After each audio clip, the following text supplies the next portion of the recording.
Hey sweet squad, so today we will be cooking some curry goat. Yes, look how nice that look, guys. So you know we have a goat, we're gonna wash that, and these are the ingredients we will be working with.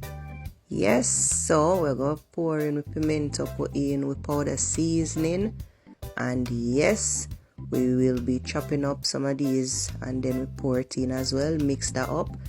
I normally put garlic and ginger and burn my curry, guys. So yeah, my curry straight from Jamaica. So I'm gonna put some oil in the pot and then I'm gonna put in the ginger and the garlic. Leave that for fry about 3 minutes to get the flavor before we add in our curry. After we add in our curry, we give that a little stir. Yes guys, and then we'll be putting in our goat. Stir that up and then leave that to get all the flavor. And then we will be adding some water. Yes guys, while that is cooking, we'll be cutting up our ingredients that we will be finishing it off with.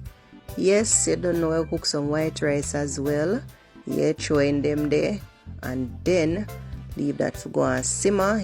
Yes, so the rice ready, nice and shelly. Yes, and the curry goat come down as well. Look at that, guys. Yeah, you don't know. So now we will be serving this with some fried chicken, cucumber and coleslaw.